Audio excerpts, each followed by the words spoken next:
La bitácora del role.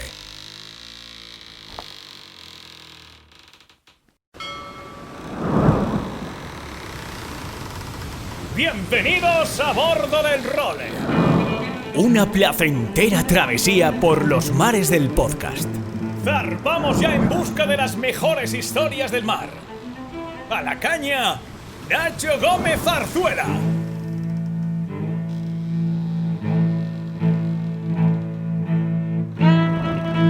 Muy buenas a todos y bienvenidos a la Bitácora del Role, episodio número 255, en el que el gran protagonista va a ser un personaje tan atrevido, podríamos decir, como interesante. Porque en estos tiempos que corren se ha liado la manta a la cabeza y ha lanzado un negocio que la verdad es que nos apasiona, como es una editorial especializada en libros náuticos. Su nombre es Tommy Pelluz y el de la editorial es Almayer, que no podría estar mejor traído porque en la entrevista además nos va a contar de dónde viene este hombre, que seguro que los aficionados a Conrad, que entre todos vosotros sois muchos, ya sabéis de dónde le ha llegado la inspiración. Llevan ya aproximadamente año y pico de recorrido en el que han publicado algunos de los títulos que más éxito han tenido en lo que a nuestra temática se refiere, como es el caso de Taratari, esa apasionante historia de Capucine Trochet, o como es el caso de la reedición del Cazador de Barcos, que es una de las novelas más brutales, con la vela como protagonista, y que está decidido a seguir lanzando novedades de las que a nosotros nos gusta devorar. Por lo tanto, enseguida escuchamos la conversación que mantuvimos con Tommy Pelluz. Por cierto, os habréis fijado que desde hace unos capítulos ya hemos intentado mejorar visualmente lo que son las carátulas del podcast, porque ya sabéis que, bueno, como tengo el tiempo que tengo, últimamente lo que hacía era poner una foto, el logo del role y a vivir. Pero bueno, últimamente la verdad es que nos están quedando carátulas bastante chulas, ayudados evidentemente por la inteligencia artificial, pero la verdad es que estamos muy contentos. Pero estas carátulas no podrían ser como son sin las fotografías que la acompañan, y la de este en caso en concreto,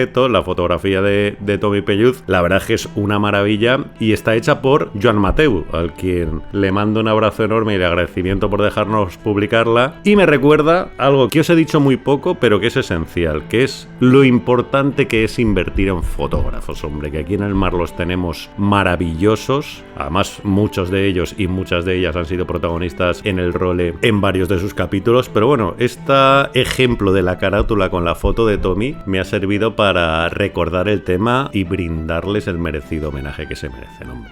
Pues vamos con la actualidad que hemos tenido. La principal vuelve a estar en la vela olímpica con la Semana Olímpica Francesa disputada en Lleres, donde volvimos a tener una medalla de oro para Jordi Chamar y Marta Cardona, que están imparables en este inicio de ciclo olímpico en el 470 mixto. Además, grandísima actuación también para Patti Suárez y Melania Henke, que fueron cuartas en 49er FX. Recordad que Paula Barceló y Mary Cantero no competían. Y también una gran actuación para Silvia Mas y Alejandro de Macua, que han finalizado sextos también en 470 mixto.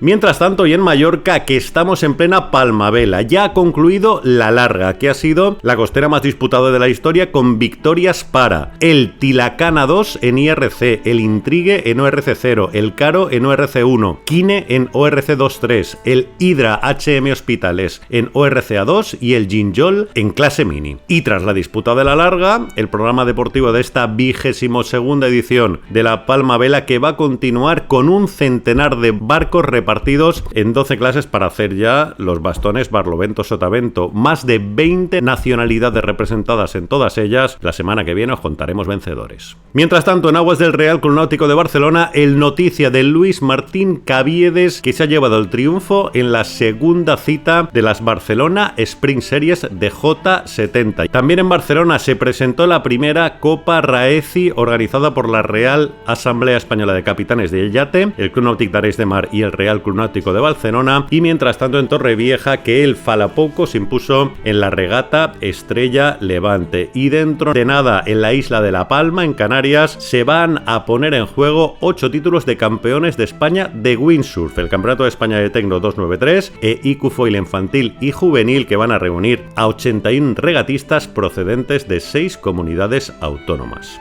Y también tenemos el primer balance de la espectacular travesía / locura que han hecho nuestros queridísimos Didac Costa y Guille Cañardo por la Patagonia. 51 días de navegación, que son los que han navegado en esta primera parte de la expedición para llegar hasta Caleta Tortel. Han hecho 617 millas náuticas en 37 jornadas de navegación, acumulando 250 horas en el mar y navegando casi 7 horas diarias. ¡Qué locura! Porque las condiciones para navegar en el patín catalán en estas aguas son, bueno, de auténtica supervivencia. Ahora que han puesto el punto y aparte, y cuando la vida les permita volver a cogerse 2 mesecitos para retomarla, lo van a hacer seguro. Y desde aquí, un abrazo y toda nuestra enhorabuena para Didac y para Guille. Y cómo no, cerraremos esta bitácora del role con la habitual sección del windsurf de la mano de Luis Faguas. Y antes de arrancar, os recuerdo que os suscribáis a la newsletter del Role en nuestra página web elrole.com y también suscribiros si podéis a todos los repositorios que haya, a Apple, a Spotify, a YouTube, a iVoox, porque al final eso nos da números y nos viene de maravilla para seguir creciendo.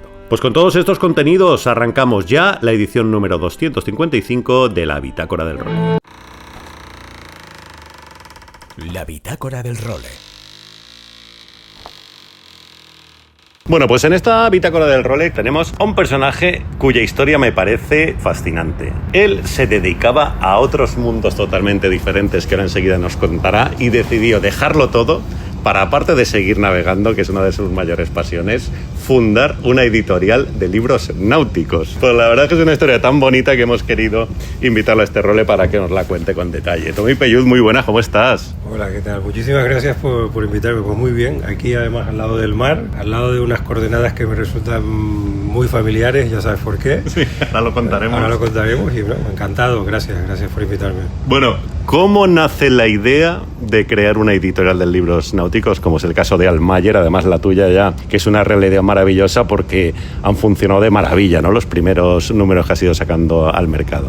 Pues me imagino que como todas las ideas o como muchas ideas, en parte por un interés personal que tengo en la náutica y especialmente en los libros que hablan de barcos y de aventuras y de navegación, porque coincidía además con un momento vital en el que nos pasa a muchos, tenía que tomar una decisión de si seguir yendo en la misma dirección, sí, o cambiar de rumbo, ¿no? Yo trabajé muchos años en el mundo de Internet, de la tecnología, y cuando termina mi vinculación con un proyecto en el que estuve muchos años, pues tenía que tomar una decisión.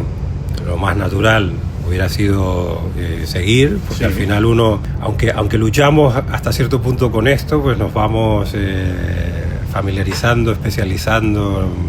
Vamos a utilizar estas dos palabras con una temática, con una profesión, y da un poco de vértigo. Yo tengo 50 años, voy a cumplir 50 años ahora, da siempre un poco de vértigo empezar de nuevo, ¿no? Total. Pero, bueno, ¿por qué libros? Libros, toda mi vida he tenido una relación con el libro. ¿Y por qué libros náuticos? Porque sentía, estuve viviendo fuera en Estados Unidos, he estado viviendo en otros países, en México, en Inglaterra, en Alemania, en muchos países. Y sentía cuando viajaba que, si es verdad, en España es una potencia editorial, se publican muchísimos libros de muchísima calidad y se publican muchos libros del mar, pero al menos hasta donde llegaba mi conocimiento, y seguramente, bueno, en cierto sentido me equivoco, porque siempre que dices algo, alguien te dice, no, pues hay esto, ¿no? Sí. Pero no conocía yo, o al menos cuando buscaba no encontraba una editorial, como hubo otras en otras épocas de las que hablaremos, ¿no?, dedicada absolutamente al tema del mar, de la náutica, de la aventura. Y dije, bueno, me gustaría de forma humilde poner esto en marcha y que haya más libros del mar. Y que haya una marca, una casa donde estas historias encuentren su puerto, ¿no? Y la verdad que no, como pasa muchas veces, seguramente no pensé mucho más, porque si lo hubiera pensado, claro, o sea, estas cosas, sabes que la ignorancia es muy atrevida y empezar en una nueva industria que no conocía, pues no lo reflexioné mucho más. Dije, bueno, pues esto se podrá hacer, ¿no? Esto de hacer libros, al final... Sí. Debe aprenderse, ¿no? Y estoy en ello, estoy aprendiendo. Oye, además tú venías, pues has hablado de puntillas un poco de tu pasado en el mundo tecnológico, pero tú estabas, bueno, dueño, fundador de una empresa muy, muy importante como es Doméstica. Sí, había participado en el equipo que echó a andar Doméstica. Y sí, he estado también en otros proyectos de internet, pero ese es probablemente el más conocido. Y eso, bueno, pues, fue un viaje maravilloso también, que me llevó a conectar con multitud de gente apasionante y bueno, y a tener una conexión con un mundo que define en gran medida pues la vida contemporánea, ¿no? Al final, mira, estamos hablando aquí, en otra época quizás hubiéramos tenido que emplear otros medios. Sí. Y yo veo aquí al señor Nacho con su móvil, sentados aquí cómodamente. O sea, la tecnología al final configura nuestra vida, y haber participado en proyectos como este me ha permitido conectar y comprender un poco mejor ese mundo. También, cuando tomo la decisión de salir de este proyecto, o sea, no de salir, sino de terminar esta fase de mi vida, también como conozco la otra parte, ¿no?, de lo que nos está pasando con pasar tanto tiempo con la pantalla y menos con los libros, bueno, también eso me animó a dedicar espero que el resto de mi vida a trabajar con libros, ¿no?, que creo que son muy necesarios, ¿no? No puedo decir que estoy en contra de la tecnología, porque no es así, de hecho me apasiona, pero creo que hay que hacer más libros. Creo que hay que hacer más libros y conseguir que la gente los lea. Pues la verdad es que desde el inicio al final, vuestro primera apuesta editorial fue Taratari, sí, que es quizá una de las, para nosotros los enfermos del mar, como es tu caso, como es el mío y como es el de muchísimos de nuestros oyentes, ha sido una auténtica revelación. Pues la verdad que tuvimos mucha suerte porque efectivamente, bueno, se agotó además y ya hemos hecho una segunda edición. Y tuvimos mucha suerte primero porque Capuchin Trochet y su editorial Artaud tuvieran la valentía déjame decirlo así, de dejarnos que a nosotros, que no existíamos, sí, que asumir la edición de este libro que ha tenido un recorrido enorme en Francia, ¿no? Me contaba Capuchin que se lo encuentra en secciones de librerías inesperadas, ¿no? Porque allí ha trascendido este mundo que, como dices, nos apasiona, sí, y que cada vez que entramos a una librería y vemos un libro con un barco, lo compramos, aunque no sea después de lo que nos interesa, ¿no? Total. Pero este libro en Francia tuvo un recorrido enorme y lo sigue teniendo, y bueno, se aventuraron, igual que nosotros, a permitirnos que hiciéramos la edición en español. Y sí, efectivamente ha sido además curioso, porque cuando comienzas con algo así, que después funciona tan bien y que de alguna manera ya te obliga a decir, bueno, ya a ver qué hacemos ahora, ¿no? Claro.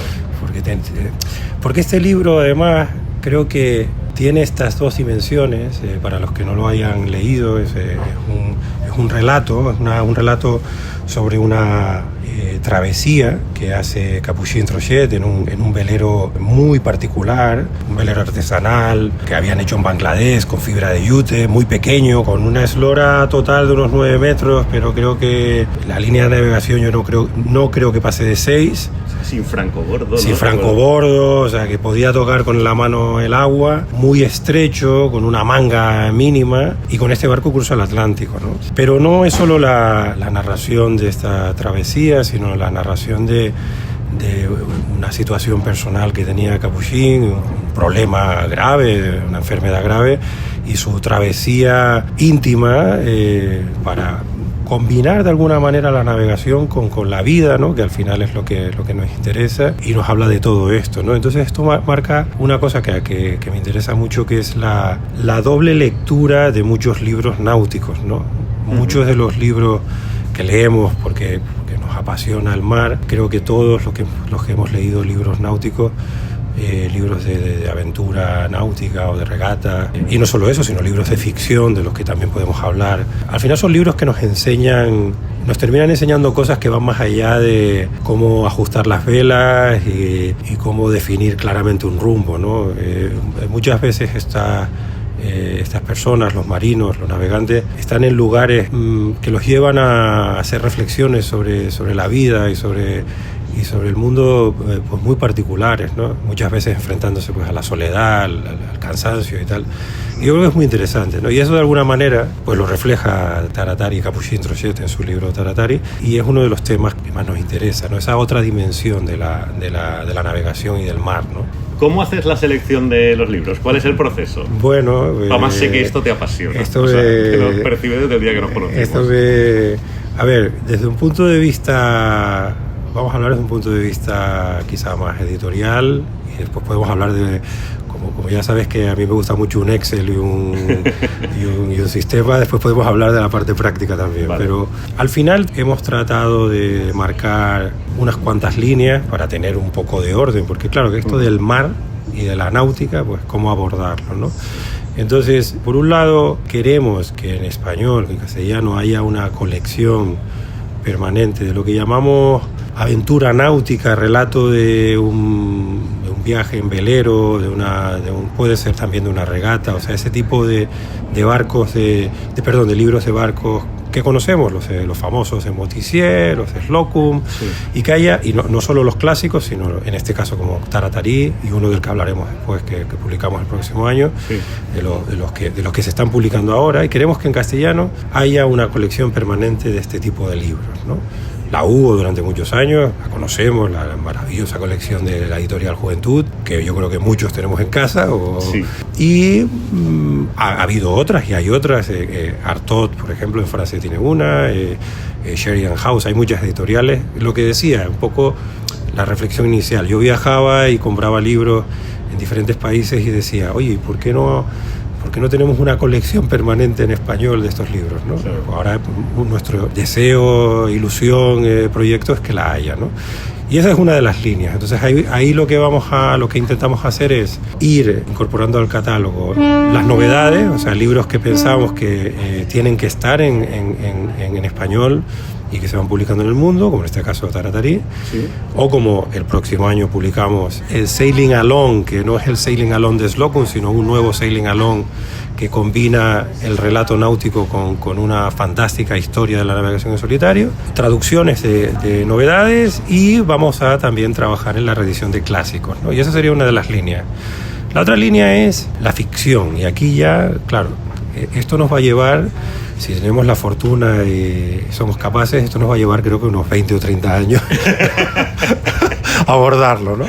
Y ahí, pues claro, estas son cosas de estas cosas que decíamos, ¿no? O sea, al final uno hace estas cosas porque no las reflexiona demasiado, porque sí. Si las reflexionas, cuando te enfrentas a una labor de este tamaño, dices, pues no es imposible, esto no se puede hacer en una vida, ¿no? Entonces en ficción queremos básicamente tratar pues 3 temas, ¿no? Ficción contemporánea, que no hay tanta, ahora que quizá puedo decirlo, vamos a reeditar, vamos a hacer una nueva edición en español que ya está hecha, ya está preparada, del Cazador de Barcos. Hombre. Que es probablemente el libro de ficción contemporánea de la temática, pues no solo el más vendido históricamente, sino el más conocido y con el que han crecido incluso muchas vocaciones, y ahora hablaremos de algunas cosas de esta reedición. La novela náutica más vendida de la historia después de Moby Dick, como dices en la... Sí, lo es, y además ahora hemos recibido una cantidad de mensajes, eso es fascinante esto. ¿Sí? Mucha gente habla de, mira, este me lo regaló mi primo, y a partir de ahí, o sea, historias muy bonitas, ¿no? Sí. Entonces, ficción contemporánea, nos dedicamos bastante tiempo a buscar, a revisar, a ver qué se publica sobre esto. Ficción histórica, o sea, sea directamente novela histórica al uso, ¿no? Como hecho con Salt Blood, o sea un ejercicio literario como el libro que vamos a publicar ahora de Björn Larsson, que es un autor sueco, donde hace una recreación de un personaje muy querido y por todos, que es Long John Silver de La Isla del Tesoro de Stevenson, y él hace una biografía ficticia de este personaje. Qué bueno. Y esto es un libro de novela histórica, pero de ficción también, más literaria. Y lo que siempre intentamos es que los libros, por ejemplo, este libro, intentamos que ¿por qué elegimos a este autor? Intentando responder a tu pregunta. Este señor es un gran escritor y un gran intelectual sueco, pero navega. O sea, siempre intentamos encontrar estas 2 dimensiones, ¿no? El autor, sí, y el marino. Justin Scott, el autor de El Cazador de Barcos. El Cazador de Barcos está también hecho porque él ha navegaba, ya no navega, está mayor. y además se documentó mucho. Entonces, de hecho, le pedíamos, una cosa que le pedía a la gente, nos mandó una foto una foto clásica del autor en blanco y negro y tal, y yo le pedía a la gente americano, le dije, oye, ¿le puedes por favor pedir al señor Scott que elija él una fotografía que le guste? Y entonces nos manda, muy divertido, una sorpresa, nos envía una foto de él de joven navegando. ¡Ole! En un barco muy parecido al que después, al Swan, ¿no? Del cazador de barcos, ¿no? Entonces esa dimensión del escritor marino, del marino escritor, es uno de los temas centrales, ¿no? de la editorial, ¿no? Y eso es uno de los, digamos que una de las señales para tomar esta decisión, porque me estoy pegando aquí un rollo, perdón, pero y extendiéndome mucho, pero esa es una de las señales. O sea, tenemos unas temáticas, por simplificar, tenemos unas temáticas y después buscamos señales como esta. Más allá de que efectivamente pues se hable del mar, y se hable del mar, con propiedad, déjame decirlo así. Muchas veces los apasionados por el mar, que vamos a las librerías a escarbar allí a ver qué hay del mar, a veces encontramos libros que, pues son fantásticos, pero nos damos cuenta de que el que lo ha escrito quizá pues no ha navegado tanto, ¿no? Somos muy exigentes. Somos muy pesados. Somos muy pesados. Con este podcast, pasa con el role. Que al final, el día, yo lo he contado muchas veces, yo desde el principio valoré el tema de volver a explicarle lo que es proa y popa para que mi madre pudiera escuchar el programa, pero ya me di cuenta que si me iba para ahí, la gente que navega ya dejaba de escucharme. O sea, la gente requiere un nivel de conocimiento de este mundo para apostar culturalmente por él, que yo creo que es un efecto muy similar al que tienen cuando buscan un libro. O sea, necesitan percibir todo eso que ahora os he explicado de maravilla para darle el valor que se merece. Claro. O sea, y para tener, porque yo ahora cuando lo explicabas también me veía a la gente teniendo su estantería de la colección permanente Almayer como tenían la de Juventud, ¿no? Un poco porque el sello de Almayer con todo esto que has explicado ahora les garantice ese acercamiento hacia la lectura.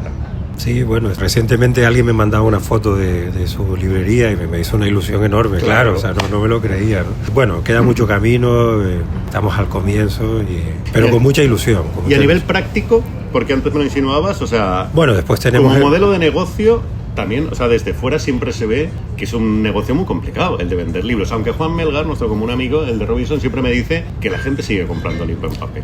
Sí, aquí hay varias dimensiones, ¿no? O sea, desde luego, primero el libro que parece, yo creo que los que tenemos una cierta edad, yo creo que ya a lo largo de nuestra vida ya hemos leído varios artículos que decían que los libros se iban a terminar. Yo me he leído, los podemos ir guardando por década casi, ¿no? O sea, ya los libros, ahora con el libro electrónico ya los libros en papel me refiero, sí, se iban a terminar. Pues parece que los libros son bastante resistentes. O sea, los libros son resistentes. Consecuentemente, y yo evidentemente voy a hablar de esto con mucha cautela porque todavía no soy yo un gran conocedor de la industria editorial, ¿no? Pero vamos, la industria editorial precisamente ahora además está creciendo de nuevo, ¿no? No solo, y se ve no solo en el número de libros publicados, sino también una cosa fantástica que está pasando, que es en las librerías cada vez. Una época en la que habían cerrado muchas librerías, sí, y ahora se abren. Entonces, como objeto, como artefacto, déjame decirlo así, pues parece que el señor libro es más resistente, o sea, tiene un casco muy resistente este barco, o sea, más de lo que nos parecía, ¿no? Sí. Eso por un lado. Después, evidentemente, la industria, ahora un poco una respuesta desde un punto de vista empresarial, ¿no? Comenzar un proyecto independiente en el siglo XXI en España, que es un mercado que yo conozco, es una navegación enceñida, o sea, no para los que no... Y con la proa macheteando. Exacto, ¿no? Para los que no naveguen a menudo, en contra del viento, porque ahora hace hace ya mucho tiempo que se puede navegar muy cerca del viento, ¿no? Sí. Lo que pasa es que eso exige, poner el barco en una cierta tensión y a la tripulación. Sí. Hay gente a la que le encanta, o sea que no. Entonces, cualquier negocio que me oirá otra gente me dirá, esto pasa en cualquier negocio, ¿no? O sea, comenzar un negocio siempre hay una fase de navegar enceñida, navegar en contra del viento, navegar en contra de los elementos y tal. En el caso de la industria editorial sabemos que está muy concentrada y que al final, como el libro El libro pasa una cosa muy curiosa, que el libro tiene un precio que es el que tiene, o sea, ¿no? Aunque tú hagas un libro y tú tengas una boutique editorial, cuando tú vas a la librería y pones los libros ahí en Robinson, o en la librería que conozca el oyente, no puedes decir que tu libro cuesta 100 euros, porque no lo va a comprar nadie, ¿no? Claro. Entonces, bueno, se da una serie de circunstancias, yo no me voy a enrollar, además yo no soy la persona adecuada, en 10 años hablamos y te contaré lo que aprendo por el camino, pero es una aventura. Pero es posible.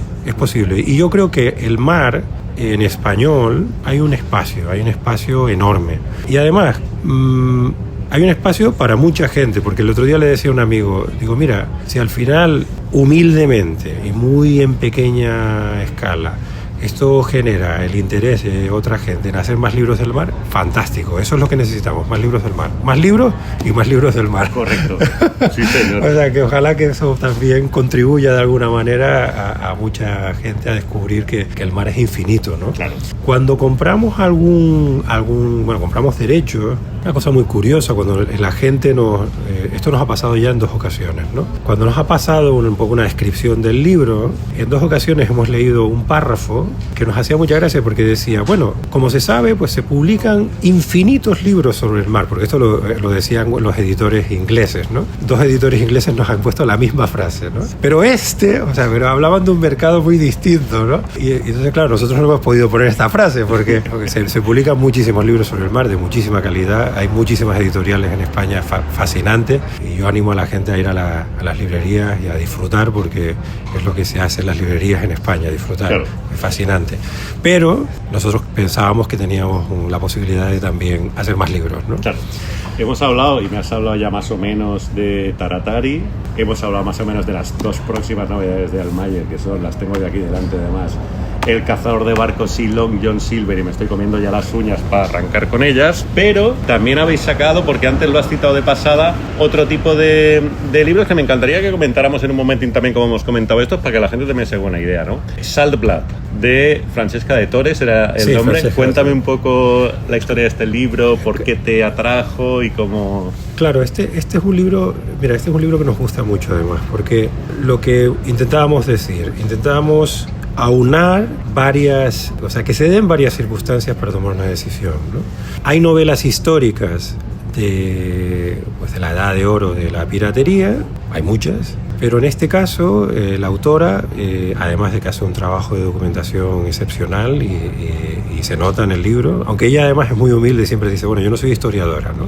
Lo pone al comienzo, ¿no? Es muy humilde, ¿no? Es una autora australiana, pero aquí introduce la perspectiva, una pirata que existió, Mary Red, y nos habla de muchas otras cosas, de cómo se ha visto este mundo de la náutica y de la piratería desde la perspectiva de una mujer, ¿no? Uh-huh. Entonces nos gustan mucho estos libros que nos gusta participar en un género intentando que el libro tenga diferentes lecturas, y buscamos autores siempre, como decíamos, muy documentados, con experiencia en el mundo del mar, y que traigan algo distinto. Entonces este libro pues, es un libro distinto, es un libro de novela histórica, pero que aporta una perspectiva distinta se lo pasé a un amigo que le encanta la novela histórica, y me dijo, mira, efectivamente es un libro de novela histórica, está muy bien documentado y tal, pero es verdad, se lo pasé además un señor de nuestra edad, un poco mayor que yo, un poco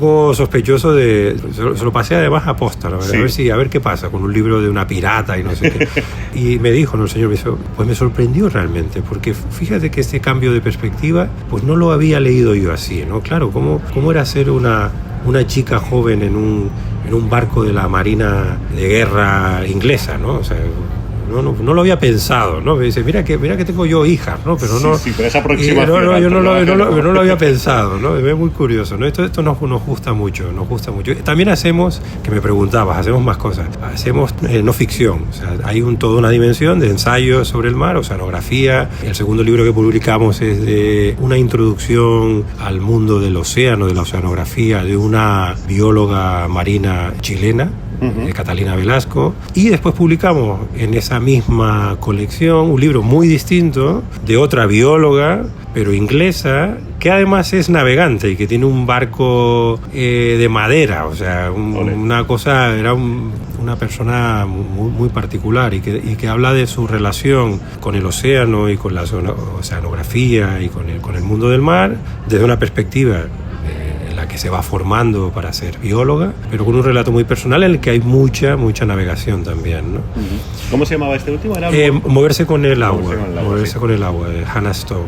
Este libro, además se ha movido mucho, curiosamente. O sea, siempre decimos de broma internamente. Se mueve mucho. Dos dudas. Una práctica que tiene relación con esto y otra más onírica. La práctica, ¿cuántos ejemplares tiene una primera tirada?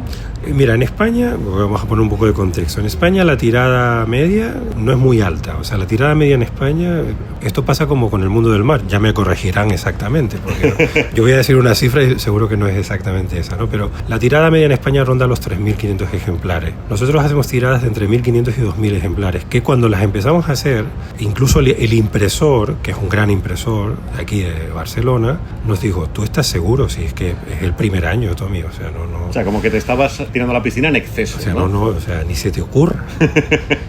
Además, se utiliza mucho el recurso de hacer una tirada corta para sacar muchas ediciones, para decir, vamos por la quinta, quinta edición. Y yo siempre me pregunto, ¿pero de cuántos? Porque claro, entonces nosotros hacemos tiradas entre 1.500 y 2.000 libros. Y bueno, con el tiempo te diré, o sea, ahora no me atrevo a decirte, por ahora eso pues ha resultado ser adecuado. Y eso hace que el libro salga rentable, o sea, para cubrir, por ejemplo, los derechos, todos los gastos que a ti te supone apostar por esto, que no es complicado. A ver, ¿o no? Rezándole a los dioses del Olimpo o a los nórdicos, porque todo es tormenta, entonces esto nos tendríamos que ir allá arriba y cruzar el mar del norte en un barco de aquello fascinante. Los márgenes en el mundo editorial son milimétricos. Yeah. Y ahora, en esta primera etapa de la empresa, porque al final una editorial también es una empresa, ¿no? Y me gusta mucho que preguntes esto, ¿no? Porque al final, si una editorial no gana dinero, hay que cerrarla, no es que sea un proyecto de filantropía. Nosotros pretendemos que Almayer sea una editorial rentable. Lo será. Y lo veo, o sea, empiezo a verlo. Bueno, a ver, dependerá de nuestra capacidad para trabajar y hacer las cosas bien y de los lectores. Al final no dependerá de otra cosa que no sea eso, ¿no? Claro. Por nuestra parte vamos a intentar seguir haciendo las cosas pues lo mejor que podamos y con ilusión y con pasión y con muchísimos detalles que a veces comentamos, ¿no? Que si quieres ahora comentamos. Sí. Con eso vamos a cerrar la entrevista. Pero bueno, yo creo que es posible. Yo ya le he dicho a mi compañera de tripulación, a mi mujer, que no tengo yo muy claro que me vaya a ser millonario con esto, pero estoy aprendiendo muchísimo. Y sí se puede hacer un proyecto viable, ¿no? Cuesta, es complicado, pero es posible, ¿no? 3 últimas preguntas. La primera, ¿qué libro habrías soñado o soñarías con editar? Bueno, lo voy a decir. ¿O qué libros? Bueno, hay muchos, claro hay bueno. Muchos. O sea, al final es verdad. O sea, pero te pediría que te mojes un poco. No, me voy a mojar porque bueno, hay que mojarse porque además esto es una editorial de mar, entonces uno termina siempre mojado. Bueno, hay muchos. Evidentemente, esta editorial se llama Almayer, porque Almayer es el protagonista de la primera novela de Conrad, y elegí el nombre de este protagonista de la primera novela de Conrad por 2 razones, bueno, por 3 razones. Primero porque Conrad es como el santo patrón, uno de los santos patrones de esta casa y de cualquier editorial náutica que yo creo que existe, ¿no? Como Stevenson y otros tantos, ¿no? Melville y tal, ¿no? Segundo porque esta primera novela de Conrad viajó muchísimo y él la llevaba en su...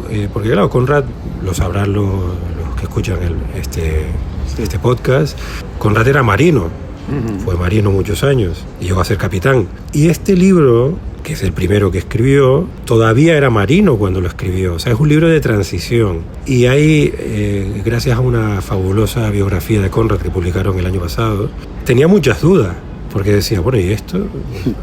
La pregunta de siempre, ¿seré yo, señor? O sea, yo soy capaz de...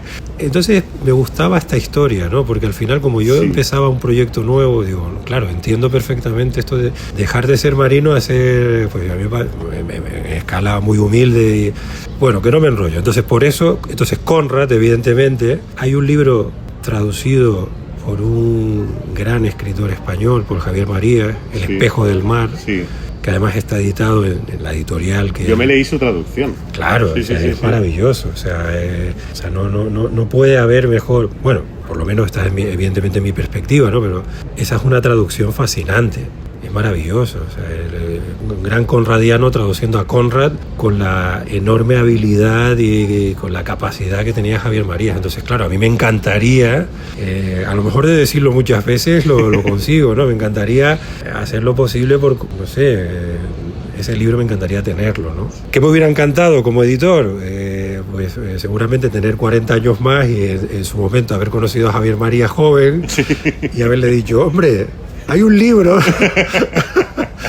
que si te viniera bien aceptar el encargo. Que si tuvieras un momento en tu vida, pues, pero bueno, eso pues no ha pasado. Todo lo que tiene que ver con Conrad, todo lo que tiene que ver con Melville, con los clásicos los clásicos de la ficción. Bueno, hay algunos que puede haber sorpresas por delante, porque a lo mejor nos meteremos en esto, ¿no? Seguro, además. O sea que ¿Y esto cómo funciona? ¿Hay una editorial que tiene los derechos porque Conrad se los da? No, hay muchos autores. Estos autores clásicos normalmente no tienen derechos. Entonces, estos los podemos editar a todo Conrad. Sí. Tenemos que traducirlo muy bien, porque la traducción es fundamental. Claro. Los lectores verán que todos los libros de Almayer por detrás son exactamente iguales. Es muy divertido, son todos iguales los libros de Almayer por detrás, y efectivamente aparece el nombre del traductor o de la traductora. Es fundamental, la traducción es fundamental. Entonces, Conrad lo podemos hacer. Un libro que me hubiera encantado haber encontrado, pues son los de Patrick O'Brian, ¿no? Sí. Me hubiera encantado. Hay una fantástica traducción de Edasa, de la editorial Edasa, que lo sigue teniendo. Ahora los ha reeditado los primeros, y si no los has leído, yo me iría corriendo a una librería a comprarlo. Este me encanta. O sea, en Inglaterra había un club de familiares de personas que se empezaban a leer estos libros y los abandonaban prácticamente, porque lo decían de broma, ¿no? O sea, era una broma que si un miembro de tu familia se ponía a leer, son muchos libros, son 20 libros, ¿no? Sí. Si un miembro de tu familia caía en esta historia, lo perdías durante unos cuantos años, pues se ponía a leer 20 libros del mar, que son maravillosos, están documentados de una manera maravillosa, ¿no? Muy conectados, además. El primer libro comienza en Menorca, curiosamente. ¿Qué libro es? Bueno, toda la serie de Aubrey y Maturin, que son este capitán y el cirujano, que el cirujano además es... La película famosa. La película es maravillosa. Master and Commander. Sí, claro, Master and Commander, la película famosa, pues la película está basada en esto, diría que en los tres primeros, ¿no? En los tres primeros números, ¿no? De esta colección, que es muy fantástico, es una novela, de esta época fabulosa de la Marina de Guerra inglesa. Sí. Te traslada, ¿no? Es uno de estos libros que te traslada a aquella época, ¿no? Y te quedas a vivir en ellos, ¿no? Entonces, este tipo de autores... Este tiene derechos, por ejemplo. Este sí. Claro, lo que hacemos nosotros es comprar derechos. Nosotros lo que estamos haciendo es comprar derechos de libros que nos gustan y directamente a los autores, en la mayor parte de los casos a sus editoriales, que son las que tienen los derechos, y compramos derechos mundiales siempre en español. ¿Y cuáles no tienen derechos? Bueno, depende de la ley del país, pero los libros que normalmente a partir de me van a corregir, por unos 70 años, no sé si son 70, 74, hay unos libros que además depende del país, suele haber alguna institución que va publicando qué libros quedan fuera de derechos, y estos libros en principio puedes editarlos. No tenía ni idea de esto, ¿eh? Sí, claro, hay muchísimos. Los clásicos están libres de derechos. Lo que claro, hay que traducirlos y hay que traducirlos bien. Entonces esto es un trabajo y una que hacer y una responsabilidad. Pero con el mimo con el que te tomas tú todo este negocio, tiene que ser una traducción que la acabes de ver y tú digas, ole. Claro, nosotros hacemos, por ejemplo, una de las fases del trabajo es hacemos una corrección náutica. Nos leemos, revisamos la traducción con una perspectiva, oye, ¿y esto es candelero o qué es esto? ¿No? Claro. Entonces lo revisamos, ¿no?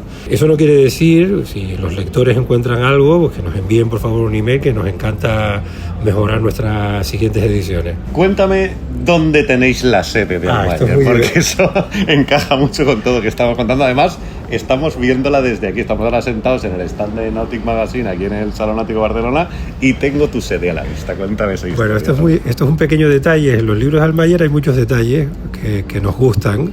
Uno de ellos es que a partir de las ediciones más recientes ponemos las coordenadas no ponemos solo la dirección de correo, sino las coordenadas. ¿Dónde está la sede? La sede está en el World Trade Center en Barcelona, y está ahí porque que sepamos es el único lugar donde puedes tener una oficina. Hay otros, pero que pudiéramos nosotros acceder a tener una oficina ahí, que sepamos era el único. Sí. El único lugar que puedes tener una oficina en Barcelona donde literalmente, pidiéndole permiso al puerto, evidentemente, porque no puedes amarrar directamente ahí sin permiso, puedes amarrar el barco. Entonces nosotros queríamos poner las coordenadas de la editorial y que una persona que leyera el libro en Chile dijera, bueno, oye, pasando por el Cabo de Hornos y subiendo el Atlántico, llego allí y puedo ir a protestar, oye, esta edición que me la compré yo en Santiago de Chile, vengo con este libro a hablar con usted porque no es adecuado, ¿no? Entonces queríamos que esto pasara, que alguien pudiera poner en el plotter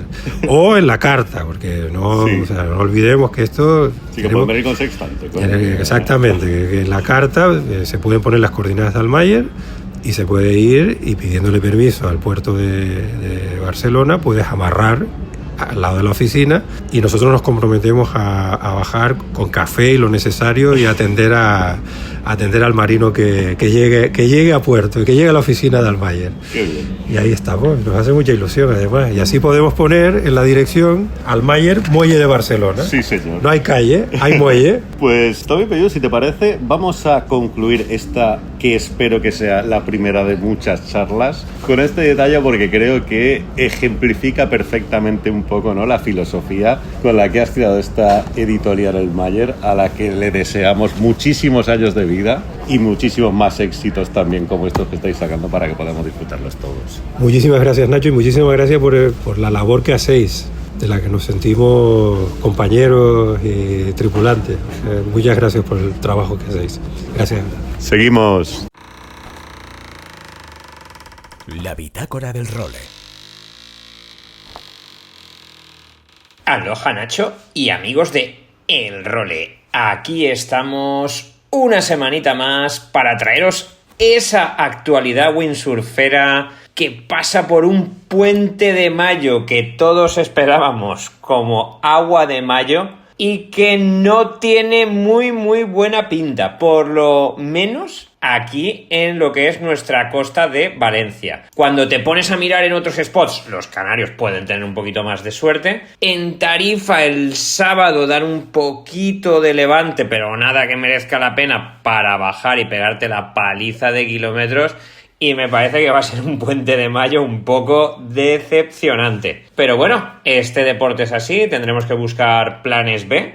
Y planes B es lo que ha tenido que hacer psicológicamente, por ejemplo, nuestra Blanca Lavau, que el evento del Mundial du Vent, que os comentábamos la semana pasada, no le salió tan bien como ella nos tiene acostumbrados, y sí que ha subido alguna historia y alguna publicación a sus redes sociales donde se le veía que estaba tocada. Hay veces que nuestros deportistas tienen sus momentos pros y sus momentos más bajos. Entonces, desde aquí, nuestro súper apoyo a Blanca, que es una gran competidora, y como hablé con ella en privado, las regatas buenas tienen una cosa mala, que es que ya han pasado y hay que pensar en la siguiente, y las regatas malas tienen otra cosa buena, que es que ya han acabado y que hay que pensar en la siguiente. Entonces, vamos a darle nuestro cariño desde aquí y tiramos para adelante. Y como de actualidad no tenemos mucho, os voy a traer un tío que tiene un canal en YouTube que está muy bien, Paul Van Bellen, con B, Van con V y Bellen con B, que es un tío que está editando vídeos clásicos de hace 1000 años, tiene un montón de vídeos en su canal, pero tiene un montón de vídeos generados en los que tú puedes ver vídeos de los años 90, de los principios de los 2000, ya remasterizados, y en los que le mete calidad. Yo y sobre todo tengo uno que era uno de mis vídeos favoritos, que es el Rigmarole, que era un vídeo de Nel Pride de 1990-91, donde salieron las míticas World Cup Slalom, la que luego fueron sacando MK1, MK2, MK3, MK4, que iban así tropocientas, y que es un vídeo donde hacían muchos forwards con material de slalom. El slalom en aquella época era muy muy potente, y que era cuando empezaban los forwards. Era un vídeo con ya maniobras que vemos ahora y que nos sorprenden, en que incluso en principios de los 90 estuvieron haciendo 360